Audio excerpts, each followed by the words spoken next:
Oh, you mean this quilt? This one right here? This gorgeous beauty right here? Okay, so here's the thing. It's not that I'm not willing to sell it. Look, I even packed it up with all the other ones to sell. Look at all that gorgeous matchstick quilting on it. I mean, yeah, it's definitely one of my favorites. But here's the thing. I can't just sell it to someone who's going to use it like a quilt and they're going to have it on their couch and cuddle under it and wash it and all that kind of stuff. Here's why. I'm so glad I actually saved some pictures of this. So this was only, I think, the second quilt that I ever long armed. And I really, really, really wanted to do channel stitching. So on a long arm, you will lock your channel locks, and that ensures that it goes straight from side to side and you can't move it up and down. Or you can lock it the other way and have it go up and down and not side to side. That way you get these perfectly straight lines. And my plan to do all that was so that I could enter it in a show and it would be like this gorgeous, you know, pixelated picture of florals. I had so much trouble with that quilt. That quilt took me 4 months to quilt. And I think not at all because of the machine. I think a lot of it was I was new and user error and not knowing all of the right supplies and the way to work my machine. So my thread kept snapping. I have a million starts and stops on that quilt. And being a Grace ambassador, I would constantly call them and say, what am I doing wrong? I don't understand. And they couldn't figure it out. I took it in for servicing. It felt like 100 times because it's so heavy, but probably like 3 or 4 times. The guy was coming over to the house even because he couldn't figure it out. We were trying to figure out the timing. It ended up being like a lot of troubleshooting I had to do because I was new and I didn't really know what I was doing. And in the end, I think it was a mix of several things that because I was able to reach out to quilty friends who are long armors and because I had like a great technician. They are in Redlands, California. If you ever want to know or get your long arm or machine repaired, I'm happy to tell you who that is. It's like the Redlands Sewing Center and they were amazing. Heidi is the lady that owns it.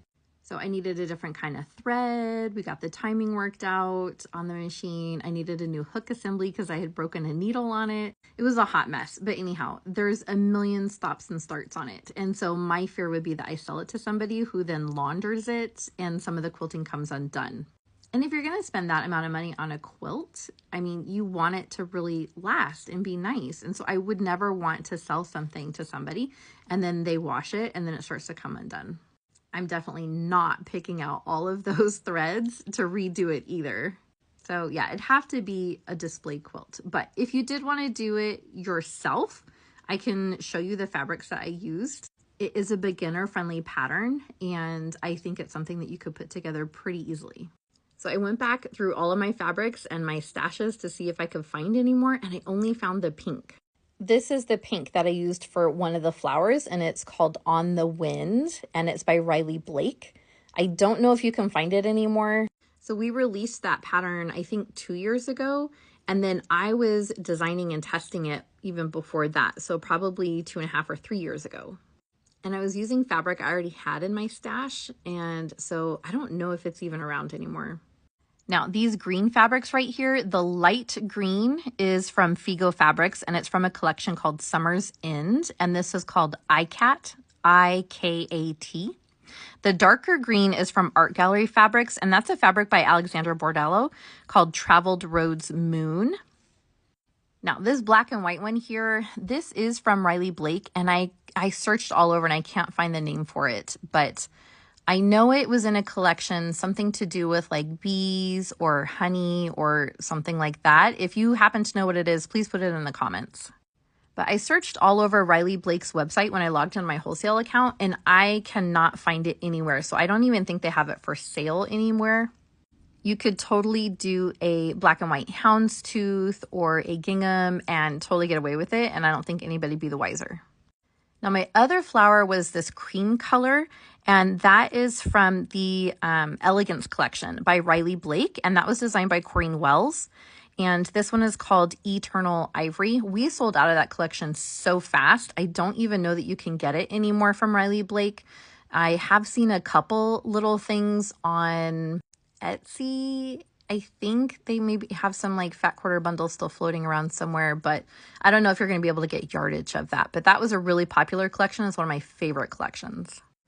The white, I'm pretty sure I just used solid white. And then this yellow, I have no idea.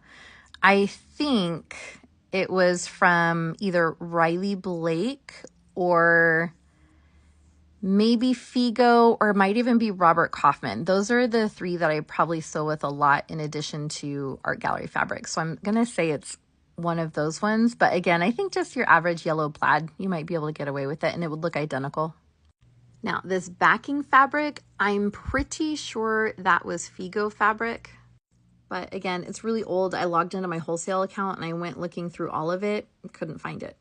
I'm gonna say it's probably not available anymore. I know when I was doing this quilt, it was really popular and we were selling out of it really quickly because people saw me using it and so they wanted to buy more, and we sold out as soon as I showed it.